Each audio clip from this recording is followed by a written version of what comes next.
Exemple 7, nous allons ici donc voir comment faire pour décomposer un élément simple sur R. Dans les exemples précédents, ce qu'on faisait c'est une décomposition d'éléments simples sur C. Là, ça va vous paraître bizarre parce qu'en fait on n'avait jamais des complexes dans les exemples précédents. C'est parce que j'avais volontairement choisi, pour vous faire des exemples simples, des fractions rationnelles où au dénominateur vous n'aviez que des pôles réels. Il n'y avait pas de pôles complexes. Mais on aurait pu faire la même chose avec des pôles complexes. Ici on va voir pourquoi est-ce que je vais spécifier qu'on va décomposer sur R. Vous allez comprendre dans quelques minutes pourquoi. Donc l'idée, d'abord, comme d'habitude, on regarde le degré de ma fraction rationnelle. Ici au numérateur j'ai 4, au dénominateur je vais avoir ici x2 au carré, ça fait x puissance 4, donc là j'ai 4, et ici plus 1, ça va me donner 5. Donc 4 moins 5, moins 1, négatif, comme annoncé dans ce chapitre. Tous les derniers exemples, on n'a que des degrés strictement négatifs, et donc pas de division euclidienne à faire. On va donc maintenant regarder les pôles de F, et je vais préciser entre parenthèses sur R.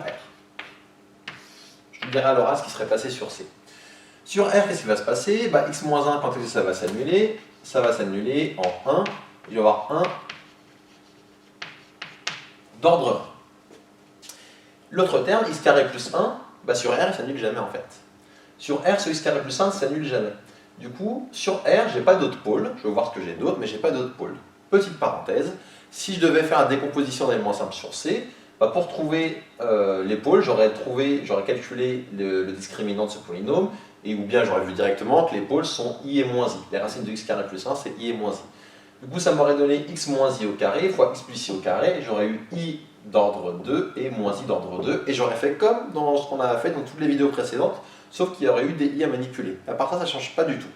Là, quand je veux le faire sur R, je ne veux pas rentrer dans le monde des complexes pour mon résultat final, et du coup, ce que je vais regarder, c'est ici, je vais appeler ça, je vais dire que c'est un élément de seconde espèce. Je ne sais pas si cette notation, si ce terme est standard, mais bon, en tout cas, c'est comme ça, on saura de quoi on parle. Un élément de seconde espèce, je vais l'appeler x carré plus 1. C'est pas très rigoureux, mais ça permet de comprendre ce qui va se passer après.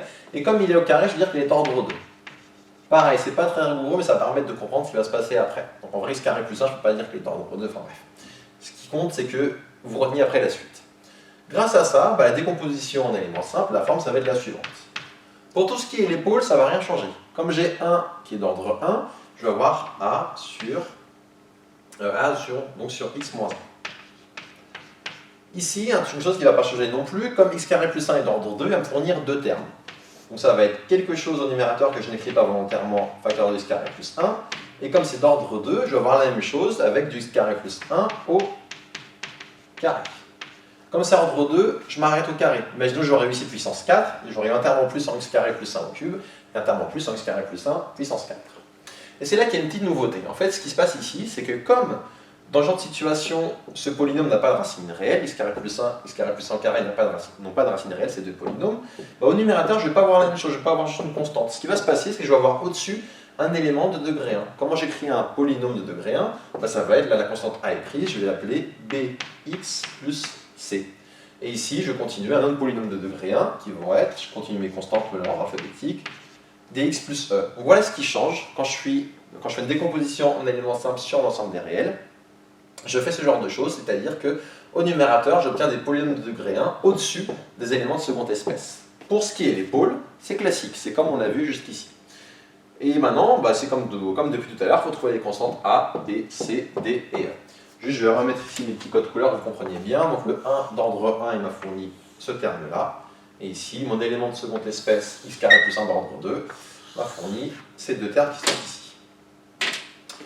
Et une petite remarque d'ailleurs avant de faire la suite, vous pourriez très bien faire comme je vous l'ai dit, vous décomposer sur C, c'est-à-dire vous dites que vous avez i d'ordre 2 et moins i d'ordre 2, ça vous aurait fait du a sur x moins i, pardon, là j'ai déjà pris, du b sur x moins i, c sur x moins i au carré, ça vous aurait fait du d sur x plus i, e sur x plus i au carré, et après vous auriez pu regrouper les termes, les complexes conjugués, et en faisant ça, vous aurez retrouvé la même forme. Alors ça n'aurait pas été les mêmes b, c, d, e, mais en tout cas vous aurez regroupé et trouvé ensuite le même résultat en regroupant. Mais là, on va faire l'autre méthode. Pour commencer, commençons par les choses simples. J'ai un pôle simple, justement, pôle d'ordre 1, donc je vais commencer par déterminer la constante correspondante. C'est toujours ça le plus simple. Donc pour trouver A, je rappelle la méthode, je multiplie par ce qu'il y a en dessous. En dessous de A, c'est x moins 1. Donc je fais x moins 1 fois f. Et je vais calculer ça, où s'annule x moins 1 en 1. Donc je vais calculer ça en x égale 1. Donc en faisant ça, je vais pouvoir trouver mon petit a. Je vous rappelle pourquoi. Quand je fais fois x moins 1, ça simplifie, il me reste juste petit a. Et là, je vais avoir x moins 1 facteur de tout ça. Quand je vais remplacer par 1, je vais avoir 0 fois quelque chose qui n'est pas une division par 0. Donc ça me donnait fois 0. Du coup, j'ai juste petit a grâce à cette expression-là. Et pour trouver ce qui est après moins égal, je vais utiliser l'expression qui est là. Comme je fais fois x moins 1, ce terme disparaît. Quand je remplace tout par 1, ça va me donner du... je vais encore tout détailler. 1 moins 1 plus 1 plus 3 sur... et ici, je vais remplacer. Donc quand je remplace x au carré par 1, ça me donnait 1 plus 1 au carré. Je vais écrire comme ça. Ce qui donne donc 1 plus 3, ça va donner 4, sur 1 plus 1, 2 au carré, 4 aussi. Je trouve donc a égale 1. Donc comme d'habitude, les pôles simples se trouvent facilement et directement. Maintenant, dans ce groupe ici, un peu comme quand on avait vu dans les cas des pôles d'ordre 2, je vais pouvoir calculer facilement les constantes qui correspondent à la plus grande puissance. La plus grande puissance, elle est ici. Donc là, je ferai facilement D et E. Pour trouver D et E, je vais faire la même chose. Je laisse volontairement de la place à gauche, je vais revenir sur ça après. Donc pour calculer D et E, je vais multiplier par ce qu'il y a en dessous. Donc je vais faire x carré plus 1 le tout au carré. Fois f. Donc je répète, j'ai multiplié par ce qu'il y a en dessous, ma fraction f, et je vais remplacer en x égale, et je choisis un endroit où cette fraction, ce polynôme, s'annule. Dans l'ensemble des réels, il ne s'annule pas, mais par contre, si je rentre dans l'ensemble des complexes, il va s'annuler. Il va s'annuler en i. I est une racine de ce polynôme. Attention, donc j'ai pas le droit à la fin d'avoir des complexes, mais par contre, j'ai le droit dans mes calculs intermédiaires de passer dans le monde des complexes. Il n'y a pas de souci à ce niveau-là. En faisant ça, je vais calculer là-dedans, et la question que je me pose, c'est qu'est-ce que je trouve à gauche? Bah regardons. Quand je multiplie ici f par x carré plus 1 au carré, ce qui va se passer, c'est que c'est lui qui va disparaître. Quand je vais remplacer par i, je vais avoir ici x carré plus 1, je remplace par i, je vais avoir 0. Là, je vais avoir x carré plus 1 au carré sur x carré plus 1, il va me rester juste x carré plus 1 au dénominateur, facteur de tout ça, je remplace par i, je vais avoir 0.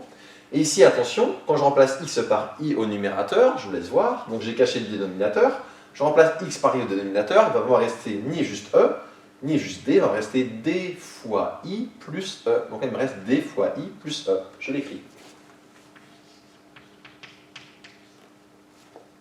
Donc à gauche, enfin avec cette expression-là, je trouve di plus e. Et à droite, je vais faire comme d'habitude, je vais utiliser l'expression qui est ici.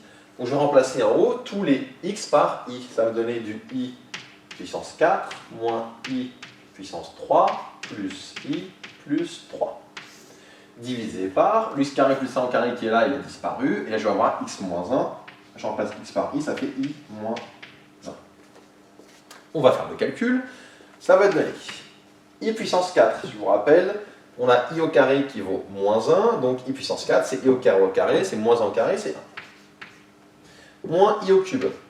Si i au carré vaut moins 1, i au cube, c'est i au carré fois i, c'est donc moins, ça fait donc moins i. Du coup, moins i au cube, ça fait moins i, ça fait plus i. Là, je vais avoir plus i plus 3, divisé par, là j'ai i moins 1, je vous rappelle qu'on n'allait jamais de i au dénominateur. Du coup, je vais multiplier i moins 1 par son conjugué, qui est i. Attention, je vais faire des bêtises. Vous voyez, comme c'est pas dans le bon ordre, il y a de quoi on pourrait se tromper. Le conjugué de i moins 1, c'est sur nous pas i plus 1, c'est moins i moins 1. Donc multiplié par moins i moins 1. Et bien sûr, ce que je fais au numérateur, au dénominateur, je le fais également au numérateur. Donc multiplié par moins i moins 1. Ça va me donner, calculons, déjà on va avoir ici du 4 plus 2i. Facteur de moins i moins 1. Sur, je vous rappelle, quand je fais un complexe fois son conjugué, j'obtiens son module au carré. Module de 1 moins i, ça va donner moins 1 au carré, ça fait 1, plus 1 au carré, ça fait 1, ça fait 2, et comme c'est le module au carré, ça fait 2. Je n'ai pas besoin de prendre la racine. Je développe ici mon produit de complexe. 4 fois moins i, ça me donner du moins 4i. 4 fois moins 1, je vais avoir moins 4. 2i fois moins i, ça fait du moins 2i au carré. Moins 2i au carré, c'est plus 2. Et 2i fois moins 1, ça fait moins 2i. Le tout sur 2. J'y suis presque. Je simplifie. Moins 4 plus 2, ça va me donner du moins 2. Moins 4i, moins 2i, moins 6i, le tout sur 2. Je trouve donc moins 1, moins 3i. Si je récapitule, si je prends toute ma ligne de calcul, qu'est-ce que je viens de trouver? Je viens de trouver que di plus e égale moins 1, moins 3i. Je poursuis le calcul là. Donc, di plus e égale moins 1, moins 3i. Quand est-ce que deux complexes écrits sous forme algébrique sont égaux? Bah, quand leur partie réelle et leur partie imaginaire sont égales. Du coup, si je compare, la partie imaginaire ici c'est D, la partie imaginaire ici c'est moins 3, donc j'ai D qui vaut moins 3. La partie réelle ici c'est E, la partie réelle ici c'est moins 1, donc j'ai E qui vaut moins 1. Du coup, j'ai trouvé en un calcul D et E d'un coup. Et vous voyez que dans mon résultat, j'ai plus de complexes. D et E ne sont pas complexes, ils sont bien réels. Je suis bien en train de faire une décomposition sur R. Si je récapitule, j'ai trouvé A, j'ai trouvé D, j'ai trouvé E, il me reste à trouver B et C. Bah, ça va être un peu le même genre d'astuce que pour les pôles d'ordre 2. Pour trouver maintenant les constantes du milieu, je vais avoir deux étapes pour le coup, par contre, vu qu'il reste deux constantes. Je vais d'abord multiplier par x et faire tendre vers plus l'infini. Donc faisons-le. Je fais x, je fais la limite de x fois f quand x tend vers plus l'infini. Je vais d'abord utiliser l'expression qui est là. Je vous rappelle l'avantage de faire une limite en plus l'infini, c'est qu'il suffit de prendre les termes de plus haut degré. Donc ça me donnait la limite, quand x tend vers plus l'infini, de. Donc ici, quand je multiplie par x, je vais avoir ax au numérateur, et au dénominateur, le terme le plus haut degré, c'est x. Donc je vais avoir ax sur x. Les x vont simplifier, il me restera juste a. Plus, ici je vais avoir, quand je prends les termes de plus haut degré, je fais fois x, je vais avoir juste bx au carré. Je ne prends pas lui parce que ce n'est pas le terme de plus haut degré. Je vais avoir bx fois x, ça fait bx au carré. Sur, ici quand je prends que le terme de plus haut degré, j'ai également x au carré. Donc là aussi, les x au carré vont simplifier et il ne restera que b. Plus, ici quand je fais fois x, le terme de plus haut degré, ça va être d fois x au carré. Sur x au carré, ici il a été un peu effacé, ce carré là, hop, sur x au carré sur x puissance 4. Et donc qu'est-ce que j'obtiens? Bah, j'obtiens a plus b, et ici dx au carré sur x au 4, ça fait 2 sur x2, ça tend vers 0. a plus b plus 0. Je connais déjà petit a, qui vaut 1, donc je trouve 1 plus b. Je vais calculer comme tout à l'heure à la même limite. Quand x tend vers plus l'infini, donc la limite de x fois f, avec l'expression qui est en haut, je prends une autre couleur, qu'est-ce que je n'ai pas encore utilisé, celle-ci, avec l'expression qui est ici de f. Donc là pareil, je prends que les termes de plus haut degré, quand je multiplie par x au numérateur, mon terme de plus haut degré devient x4 fois x, donc x puissance 5, et au dénominateur, mon terme de plus haut degré, c'est x fois x2 au carré, c'est donc x5. Et donc la limite de x5 sur x5, ça fait 1. Si je regroupe ces deux informations, qu'est-ce que j'obtiens? J'obtiens que 1 plus b égale 1, 1 plus b égale 1, et donc b égale 0. J'ai trouvé une quatrième constante. Il ne reste plus qu'à trouver la dernière, qui est ici. Donc j'ai a, j'ai b, j'ai d, j'ai e, il ne reste plus qu'à trouver petit c. Alors il va falloir que j'efface ici le tableau, parce que j'ai plus de place sur ce tableau, donc je vais effacer ici la partie gauche, que je ne vais plus utiliser. Enfin, ce que je vais plus utiliser, c'est ça, pour le coup. Hop. Et tant qu'à faire, ici, je vais remplacer les constantes que je connais, enfin les constantes que j'ai déjà calculées. On va trouver a qui valait, a il vaut 1. On vient de trouver que b vaut 0, donc quand b vaut 0, j'ai plus terme en bx. On a trouvé que d il vaut moins 3, donc là j'ai moins 3. On a trouvé que e il vaut moins 1. Donc là j'ai moins 3, moins 1. Il me reste à trouver la constante c. Quand il ne reste plus qu'une seule constante à trouver, la méthode, ça peut être de remplacer x par la valeur que vous souhaitez, la plus simple possible. Je pourrais prendre ce que je veux. Je pourrais prendre 1 million pi racine carrée de 21, je prends ce que je veux, mais tant qu'à faire, prenons des valeurs simples, les plus simples possibles. Les plus simples possibles qu'on ait le droit de prendre. Qu'est-ce que je veux dire par là? Vous n'aurez jamais le droit de prendre comme valeur un pôle. Si vous prenez un pôle, ça fait une division par 0, ça ne marche pas. En général, la valeur la plus simple, c'est quoi? C'est 0. Donc si 0 n'est pas un pôle, je prends 0. Ici, 0 n'est pas un pôle, donc je vais calculer f de 0. Je vais calculer f de 0 avec mes deux expressions. L'expression ici en violet et l'expression ici en orange. Donc faisons d'abord l'expression en violet. Je calcule f de 0 avec l'expression en violet. Je vais avoir ici du 1 sur 0 moins 1, ça fait moins 1. Je vais avoir du plus c sur 0 plus 1, ça fait c sur 1, donc ça fait c. Et ici, quand je remplace par 0, je vais avoir moins 1 sur 1 au carré, moins 1 sur 1. Je trouve donc ici c moins 2. Moins 1 moins 1, ça fait moins 2, c'est moins 2. Si j'utilise l'expression qui est là, je vais faire f de 0. Ça va me donner au numérateur, il ne me restait que 3. Et au dénominateur, je vais avoir moins 1 fois 1 au carré. Ce qui fait donc 3 sur moins 1, ça fait moins 3.